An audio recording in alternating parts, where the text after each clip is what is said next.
Hello everybody, it is me, Jones. I'm Jay here. For those of you guys who have been subscribed to me for some time, you guys know that a little over a year ago, I unboxed my 2018 MacBook Pro. And obviously, this has been my personal computer for quite some time now. And I figured after a year of owning this computer, a lot of people might be interested to know how well it's been holding up. And so I figured, you know what, why not give you guys my 1 year review for my 2018 MacBook Pro 13-inch. And I have to say, overall, it's been very positive. I have pretty much no complaints with this computer, and it has been a phenomenal machine for me, and I will definitely continue to use it for definitely a couple more years, as Macs do last for quite a bit of time. So without further ado, let's get into this review. Alright, so first things first, let's talk about this design. Now, like I said, this is the 13-inch model. There obviously is a bigger 15-inch model, but I just got the 13-inch model because I don't really like big laptops, and 13 inches is like my sweet spot. It's a decent-sized screen, and it's not too big. It's very portable. As you can see, this computer is very thin. I actually compared it to my sister's 2012 MacBook Air, and this is actually thinner than the Air at the Air's thickest point, which is pretty incredible. And this is a MacBook Pro. It's extremely thin, it's pretty light. It's not the lightest computer in the world, but this weighs, I would say, probably, I think it's a little bit less than 3 pounds, something like that. And overall, you can see I can just carry it with like one hand, and it's pretty thin, pretty light. This is obviously the 2018 Touch Bar, so I do have two Thunderbolts and a headphone jack on this side, and on this side I have 2 more Thunderbolt ports right there. So a lot of people might be wondering, how do I like not having a lot of standard ports? And to be honest, it doesn't really bother me that much. Mainly just because I don't really ever plug stuff into my computer aside from the charger. And if I ever do need to really plug anything in, I do have this little adapter right here. As you can see, it's a hyperdrive adapter. You just plug it into either this side or this side, and it gives me 2 USB 3.0 ports, SD card and a micro SD card slot, as well as 2 more USB-C, and one of them being, I think, Thunderbolt 3, as you can see. I mean, Thunderbolt 4, I think, because you can see has a Thunderbolt logo there, and an HDMI port. And this adapter, I don't remember how much it costed, but it's a pretty good adapter, and I've almost never really needed to use this. Like, I don't really plug stuff into my computer that much, so overall, like, I don't really miss having a lot of ports. I thought I would hate it, but I really don't, because I don't really plug a lot of things in, and whenever I do need to plug things in, I can just plug this into my computer. This gets the job done perfectly fine, and that way, and it's really just not a painful process. I mean, all you have to do is just line it up with the 2 Thunderbolts, slide it in, and boom, I have pretty much all my ports back. And if you want to overkill, you can get 2 of these, plug one into each side, and have more ports than a standard computer. So overall, the port situation doesn't really bother me, and obviously we are getting into a future where USB-C is going to be the norm, and then eventually we're going to get into a future where there's going to be no ports at all. So, I mean, and like I said, I mean, if you like to plug a lot of things in, you're definitely going to need one of these with this, but, like, for me, I don't really miss having a lot of the standard ports just because I never really use them. Alrighty, so now let's take a look inside. As you can see, this has the little magnetic hinge, and this hinge opens beautifully. You can definitely tell, say what you want about Apple and being overpriced, but the attention to detail is definitely there. I mean, this hinge opens extremely smoothly, and because I do have an Apple Watch, I have the feature enabled so that if your Apple Watch is near your computer, it will automatically unlock it, which is nice. Obviously, I do have the touch bar on my computer, so I have the fingerprint scanner right here, Touch ID Gen 2, if I want to unlock it that way. So, yeah, let's talk about the keyboard and trackpad first. So I'm going to focus my camera on that more. Trackpad is phenomenal. Hands down the best trackpad I've ever used in a computer. It's a solid-state trackpad, and it's a decent size where I can still rest my palms, and I have plenty of space to move my finger around. And what's really cool is because it's a solid-state trackpad, I can click anywhere.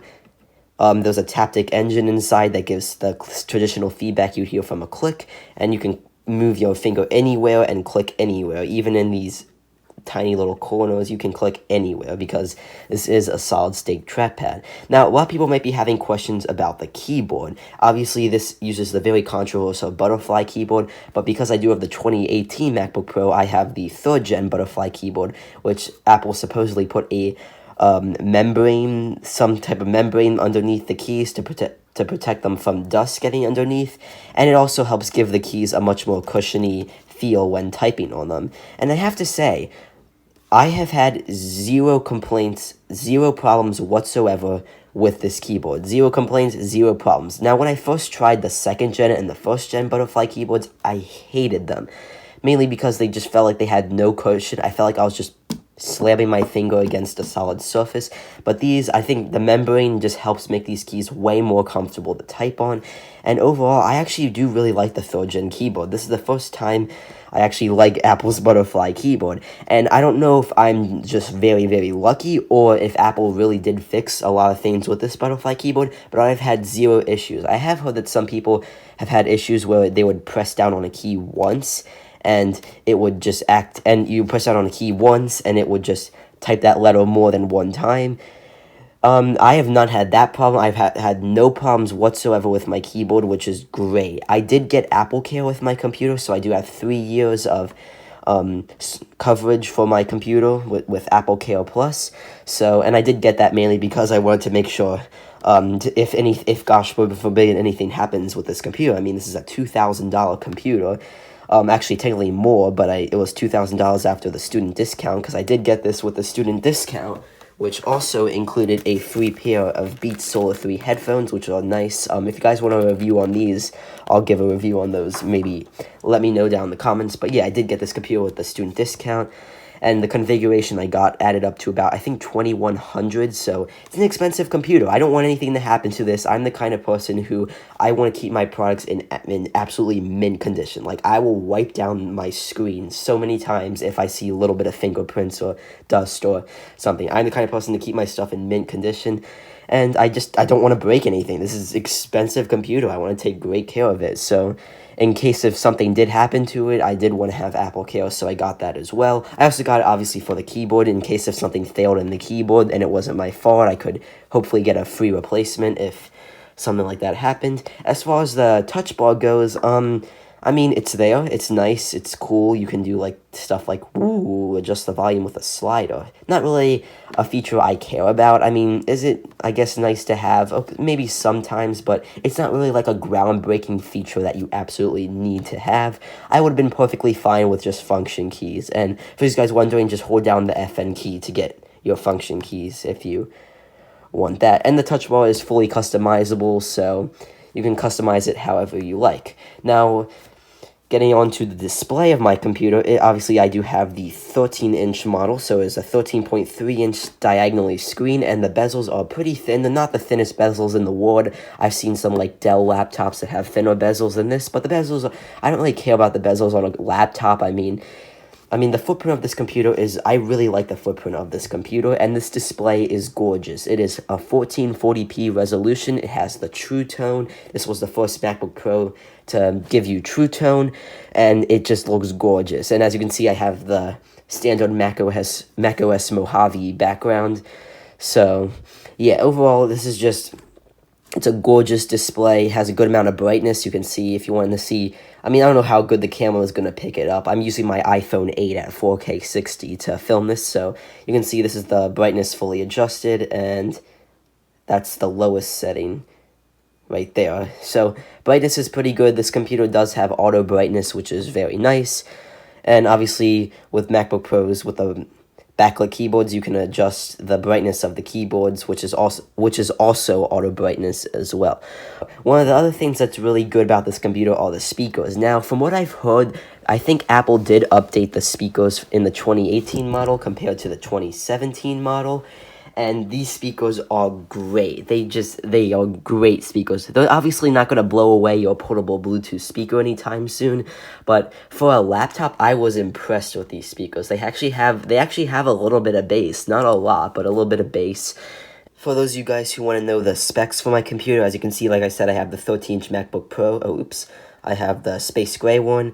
As you can see, I have the 2.3 gigahertz 8th gen quad-core i5 processor, turbo boost up to 3.8 gigahertz, just the standard built-in graphics, 16 gigabytes of RAM, 512 gigabyte solid-state drive for storage.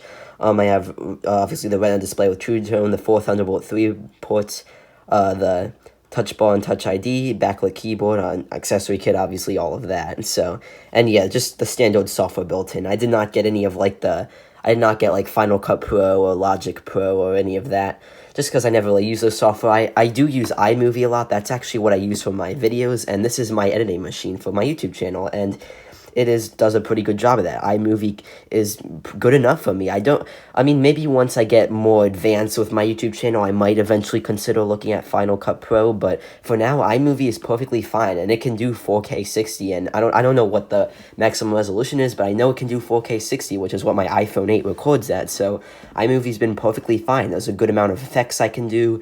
It's been perfectly fine for my YouTube channel. Maybe, like I said, if I get more, like, pro as I gain more subscribers and stuff, maybe I'll consider upgrading to, like, Final Cut Pro or something like that, but yeah, anyway, I guess while we're on that topic, we'll also talk about what I use this computer for. So obviously I use the computer for like standard like web browsing, for like schoolwork and like YouTube and like just like my standard like web browsing, and obviously this computer is going to do a perfectly fine job of that. I mean, it's a $2,000 plus computer, so it's obviously going to do a perfectly fine job browsing the internet.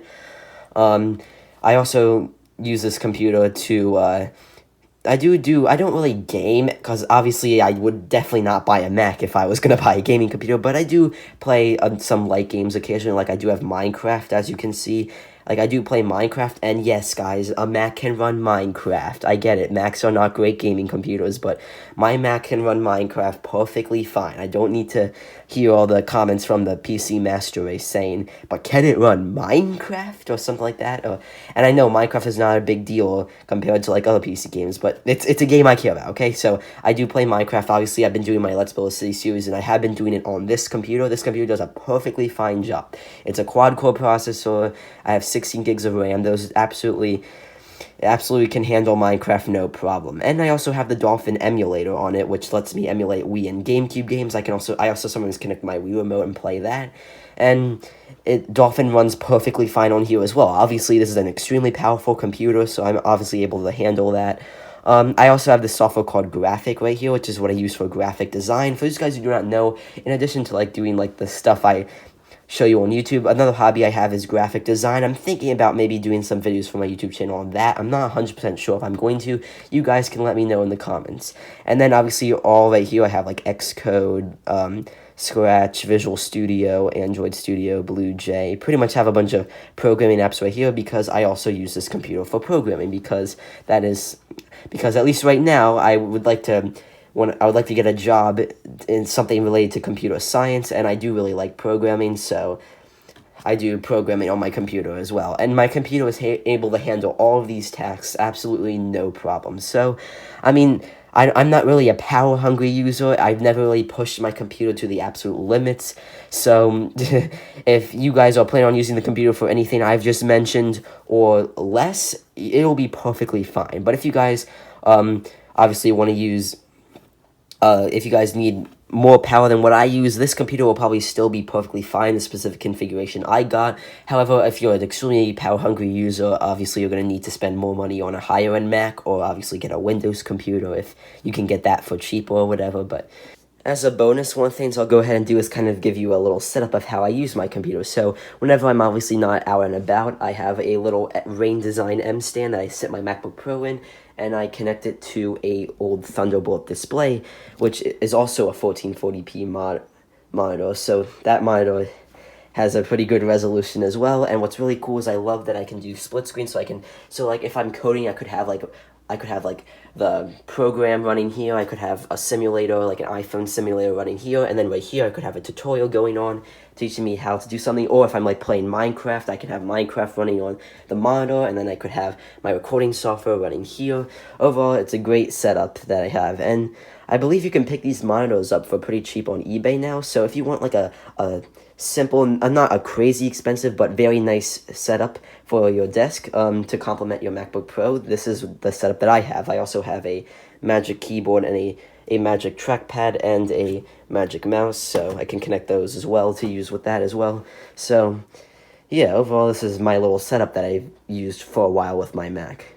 Alright guys, so that pretty much just about wraps up my review of the computer. I know it's not a super long review, but there really isn't too much I have to say. I mean, this computer has been great. It's done everything I needed to do, and while it was expensive, it was over $2,000, it was well worth it. This thing does not feel any slower than it was on day one. It's been able to do everything I've needed it to do perfectly fine, and will continue to do so for years and years and years. I have Apple Care on it, so if anything happens to it, I am covered for quite a bit of time. And yeah, this computer is phenomenal hardware, like great build quality. It's beautiful hardware too. Works very well. I mean, I am in the Apple ecosystem, like I said, so it integrates very well with my phone and my Apple Watch, so I can use my Apple Watch to unlock my computer. I can also like send and receive my iMessages from Mac. It's like a really great experience, and that is like one of the reasons why I really like my Apple products, is they all work together very well, and I think that's very important. So yeah guys, overall, am I happy with this? Yeah, I am. I would give this computer probably a 9 out of 10. It is a phenomenal computer. The reason why I'm not giving it a 10 out of 10 is obviously because it's not for everybody. And I don't think any product is really ever a 10 out of 10 if you think about it. There's no such thing as a perfect product. There's always going to be issues with things. And this computer is not for everybody. Like, if you want a gaming computer, if you desperately need a ton of power, or you don't need any power at all, you just need a basic computer to just browse the internet and stuff, this computer is not for you. But if you want a good, well-rounded computer, one that's going to last a long time, it's going to be able to do pretty much everything you'll ever need to do and might think you need to do, or things that you don't need to do. And yeah, it's just, you'll appreciate it's great hardware, great build quality. Yes, it's pricey. Yes, it's probably overpriced compared to Windows computers, but in my opinion, I think it's worth it. So there you guys have it. That is my review on my 2018 MacBook Pro. I've had this computer for just a little over a year now, but definitely have this computer for quite a bit more time before I upgrade it, which will probably not be anytime soon. This has been a great computer. It should last me quite a bit of time. So yeah guys, if you like this video, be sure to leave a like down in the comments, and if you are interested in watching more of my content, be sure to subscribe and click the bell so you'll be notified when I upload new videos. So yeah guys, once again, thank you for watching. I do recommend this product if you guys want it, or if obviously you guys are in the market for one of the 2019 MacBook Pros. I would say if obviously it like fits your needs, I would say go for it. It's a great computer. It'll last you a long time. And yeah, so once again guys, thanks for watching, and I'll catch you in the next video. This is JonesRMJ signing out. Have a good one.